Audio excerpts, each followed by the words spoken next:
Thank you very much, Cliff, for joining us in this conversation. We are in Homabay County, where we are attending the Devolution Conference 2025. My name is Josephine. I'm the head of communications at the Kenya Private Sector Alliance, and I want to get into a conversation, a very candid conversation on the role of the private sector at the county level, some of the opportunities for investment that exist, and we have been told that sometimes we operate too much at the city, Nairobi, and we want to create and make a picture or paint a picture of some of the impacts and the works that Ajira Digital Program implemented by the government, but with implementing partners between Immobilis and KEPSA.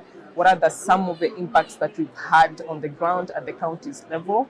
But what are the gaps as well, the challenges and the opportunities to make sure that the work is more impactful for the people?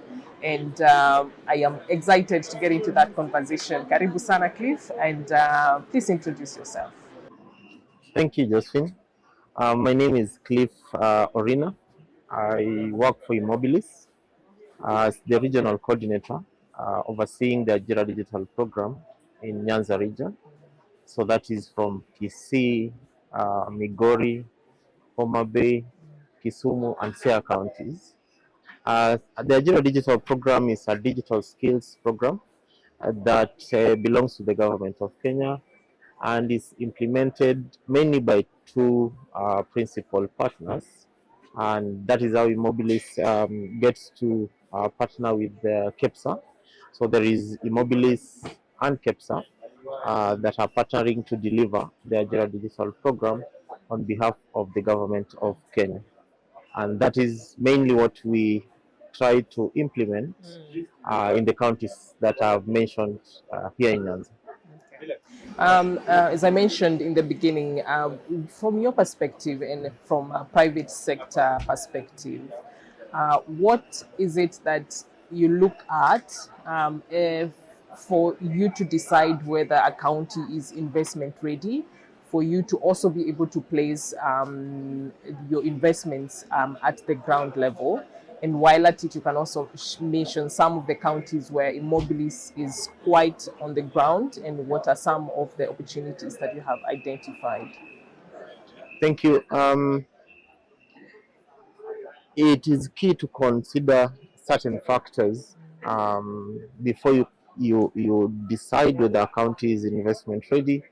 Key to it, I think, it's infrastructure, and that is general for any type of investment. There has to be good roads for movement of goods and people. There has to be stable electricity. Um, there are many counties, rural counties, where there is the national grid, but electricity rarely flows through that national grid. So it becomes very difficult for certain types of businesses to then operate in such areas. So electricity is very important, and stable electricity. There are certain types of businesses, again, with where the world is going. Internet is very important. So increasingly, internet is becoming one of those infrastructural developments that Key drivers, yes, that must be there for investment to thrive. Another thing is market potential. Depending on what you want to do as business, you would look at, do we have skilled labor in the destination of choice? Do we have ready market to uptake your services where you're going to do that business? Another thing is there are certain types of businesses like this digital skilling that we are doing, where PPP would be something that is public-private partnerships. yes, public-private partnerships that you must look at before you get into any county to do such types of businesses, let me call it so.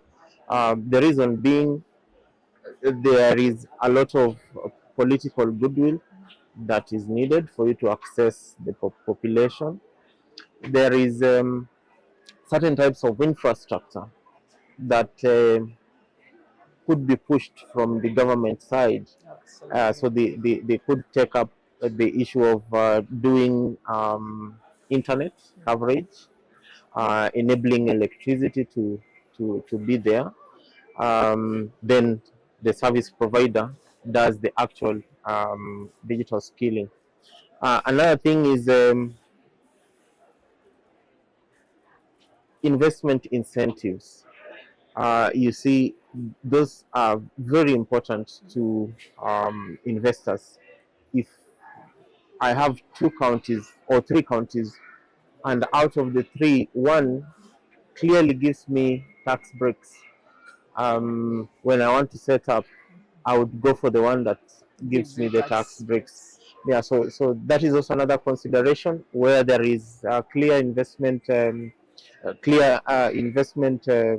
uh, enabling environment would be more preferable to most And is there investors. is there one county that you can perhaps, or two, or however many that you have seen such kind of incentives work for both you and other kind of businesses that are looking to set up, but also that have set up successfully because of such incentives?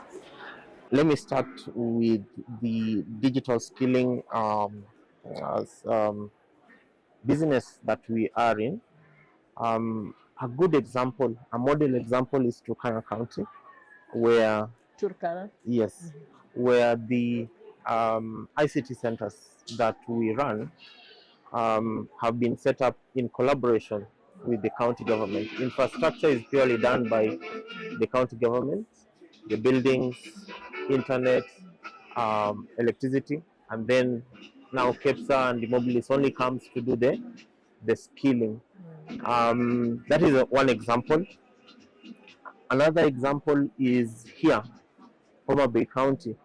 You remember last year when there was the investment forum, Yes. Homa Bay County, which we attended, we were here, and the county government, through the governor, gave an assurance to the investors who are there of very clear investment opportunities that also come with incentives.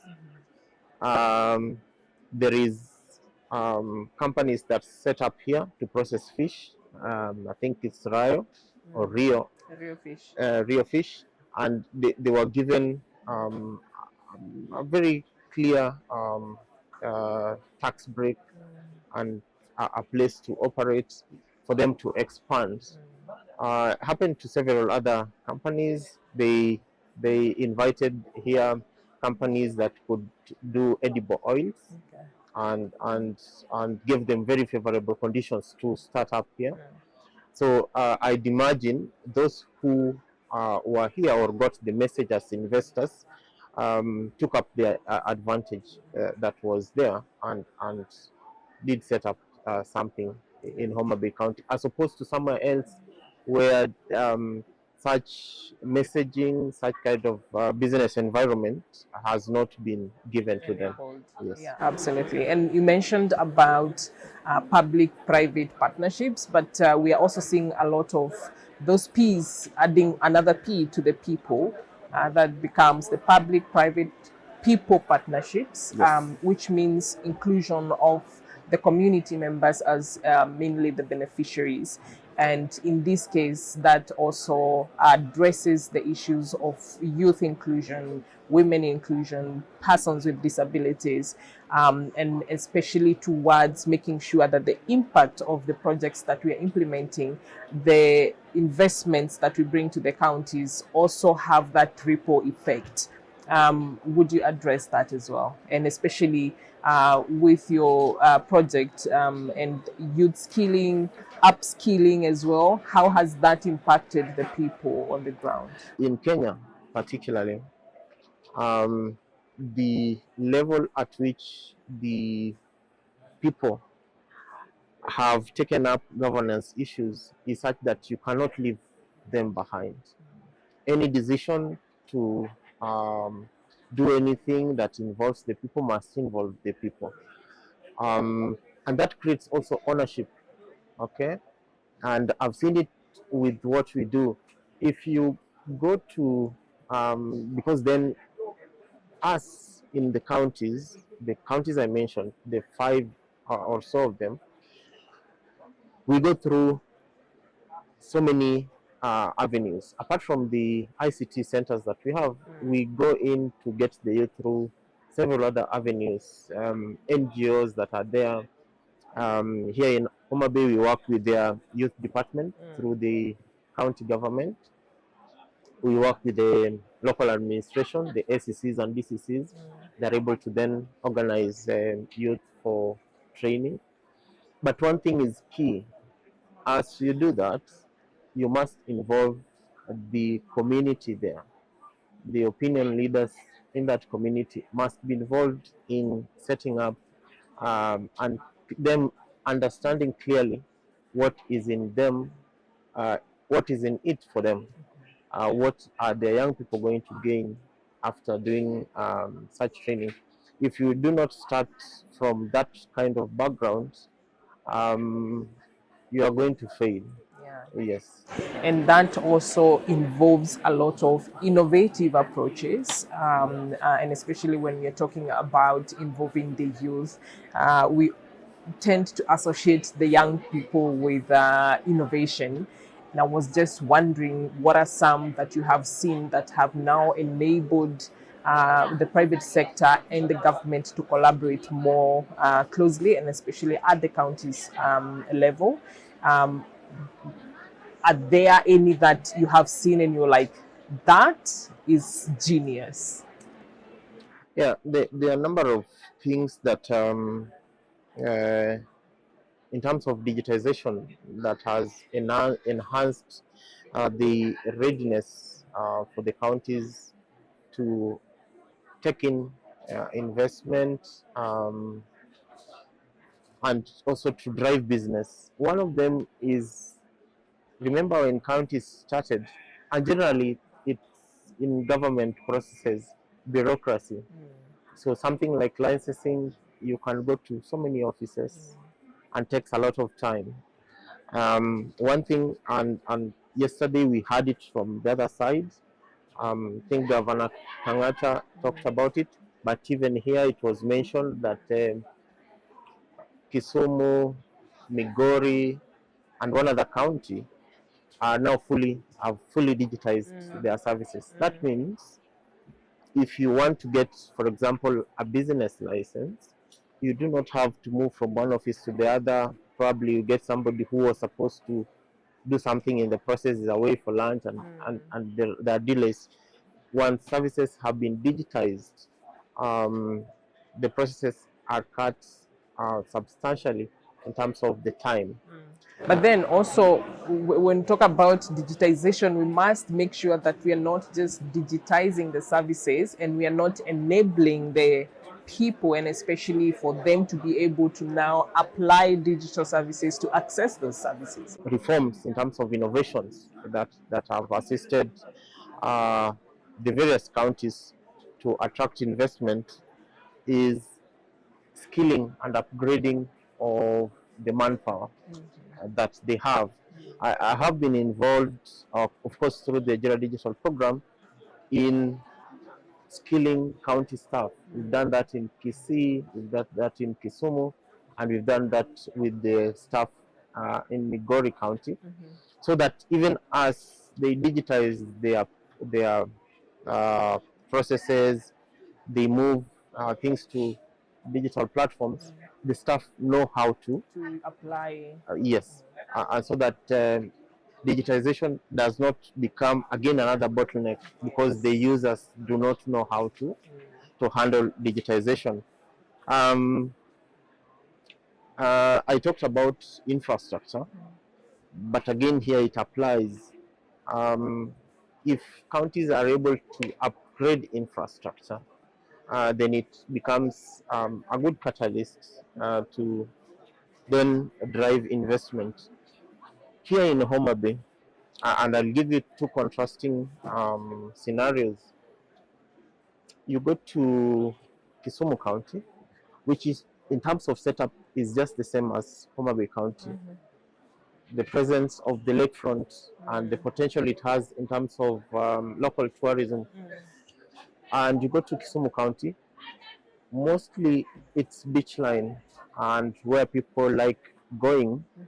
Roads that head to those places are not in very good state. Okay. There are places like Bingo Beach. If you've ever heard of that or gone to that place, the roads would not really inspire a lot of people to go. Yet you have very beautiful hotels and beach lines there. The same was happening in Homa Bay up to very recent times. You go to Rusinga, and the Rusinga circuit, we have, I think, some of the best hotels in this country. But a lot of people do not know about that, because once you reach Mbita, it was only if you are really wanting to go, you would want to pursue those roads and reach where the hotels are. But that has been changed. All those roads are right now done, tarmac. And I was there, I think a week ago, and I found a lot of people, including foreigners, have accessed those places. And so the potential that those hotels have or had has been boosted substantially because of just being a little bit innovative. Making the roads to be in a good condition for people to pass. Another innovation could be, and this I think I've seen it here. I've not seen it in any other county, but I heard about Governor Kangata talking about something similar. Similar in Murang'a. Yes. Having investment promotion units at the county levels, and so it's like a one-stop shop. Okay, if an investor wants to come here and see the opportunities that are in Homa Bay County, there is a directorate, there is an office, there is somebody who can give basically all the information that the investor needs, and not only waiting for the investor to come, they make it open out there that Homa Bay is ready for investment in this and that area.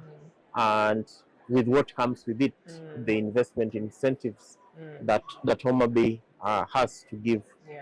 The incentives aspect, incentive innovation, not just giving incentives. You could give incentives that are not also helpful to the business people. Like? Okay.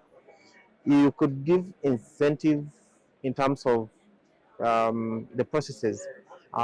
Maybe when you are churning out unga, for example, if you have unga milling factory here, and you tell them when you are ready to distribute, you are not going to be paying cess along that county's charge along the roads. Okay, but on the other hand, you could probably be having a lot of bottlenecks in terms of just the starting bit. Okay, somebody setting up, getting all the licenses available. There could be licenses that are spread all over, not streamlined. So you've given incentives, yes, but still you are not enabling people to do business because they can not start for them to get that other So being thoughtful in how you also do the incentives could change the ballgame in terms of also means data that can help to in the decision making processes, as well as engagement with the private sector, so that you understand as a county government what are the areas that the private sector, the businesses need more assistance with for them to be able to grow, to be able to get the right incentives, as you're calling them, with rather than applying from the top. processes and actions that are not helpful to the businesses. Yes. So data-driven decisions and engagements that will also create the partnerships that work and that thrive. And as we come to the end of the conversation, that brings me now to another very important question on from Immobilis' perspective. What are the immediate opportunities that you see for more collaboration between yourselves, the private sector, in this case represented by KEPSA, and the county governments? Perhaps I understand that you're in all the 47 counties, and at this point we are talking about now making sure that it's not a small part of Homa Bay County, it's not a small part of Kilifi County. It's the youth know actually that this is happening, the people feel the impact on the ground. What are the immediate opportunities that you see? There are a number of opportunities, especially when you're talking about the potential partnership opportunities between Immobilis and the counties. And I'd take it from the perspective of digital skilling, because of course Immobilis does other things, but in terms of digital skilling, which we do through Ajira Digital Program, there are a lot of opportunities that we are trying to push, and which I think if scaled, the whole country, all the counties, we would be talking about achieving just about 80 to 90% of the threshold in terms of where we need the country to be in terms of digital skilling. One is partnership between Immobilis and therefore Ajira Digital Program and more counties. Okay, you realize that in a number of counties where we operate in, we are in all counties, but some we only operate as collaborators, not partners, and so we'll engage the youth department. They'll organize young people together, a training is done, and we leave. But I talked about the case of Turkana, where the county itself has gotten involved in building ICT centers. So there has to be some level of continuity. Yes. After you exit, whether it's at the training. Yes. Is there like a continuity or exit strategy for Immobilis? That's what you're referring to. Yes. Once we leave and there is nowhere where the young people who do not have devices are going to get devices to practice what we've trained, then it becomes a bit of a challenge. You might get a number of them not achieving what you wanted them to achieve. So that is very important. Partnership in terms of infrastructure, and which we are pursuing as we speak. A number of counties are willing. The issue has always been budgetary allocations, but that is a conversation that is ongoing. There are counties that have made very great steps towards achieving that. I think if that is going to be achieved in almost all counties, because it is possible, we are going to be somewhere in terms of achieving the targets for the government in terms of digital skilling. Collaboration in events, we usually pursue because counties have a bigger voice. Okay, when we want to get attention of young people in Homa Bay County, I'll come to events such as this one. I'll talk to counties whenever they're having these big events where youth come, and we get involved. Sometimes we create things like hackathons. We create things like competitions that involve the youth. Along the way, we get them to pass the information about our core mandates and how to get them interested in visiting us in the ICT centers, and planning with them actual trainings within that county. Sometimes it becomes a problem, especially if the county is not used to such kind of interventions.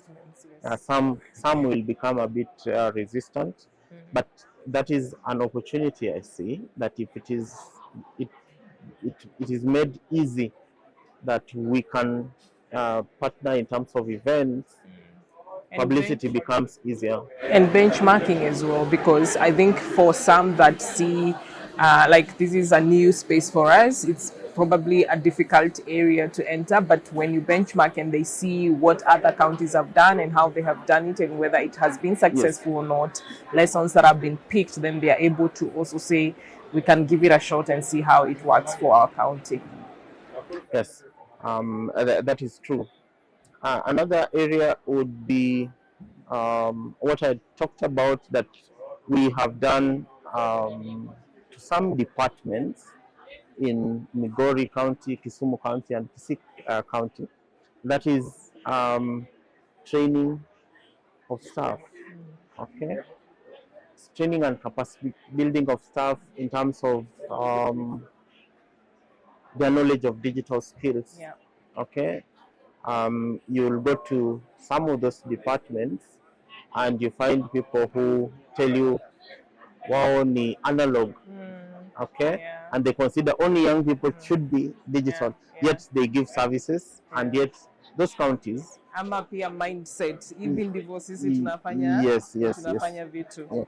Yet the world is demanding of those countries and governance systems to automate their services. So if you are the one who is behind the desk to give the services, then you must be surely ready to move with the platforms. Okay? So we've continuously sold the idea to counties. If it is something they can pick up, to have us partner in terms of capacity building the staff, so that automation then becomes easy of systems, and as it becomes easy, the mwananchi who wants the services then gets very efficient type of services from government. Another thing is mentorship and job placement. Through Ajira Digital Program, we do not only do digital skills training. We try to follow up with mentorship. We try to, after mentorship, do job placements, especially for online jobs, what we call gigs, to then give the youth some form of income. Okay, so if again counties where we currently do not have a lot of ease in doing that, because you might be given sometimes a chance and a forum to go train young people, but the same person who mobilized these young people disappears after that. Not able to mobilize them to come back and do mentorship. Okay, and along the way get placed in jobs that will be found or be help to sign into platforms where they can do online work. Then we are not helping. We have a big number into the millions of people who are now earning from digital jobs. So this is something that has been tried and tested, and we can only now push and have more impact, because I believe that the opportunities are there. And I want to thank you also for taking the time to have this conversation with us.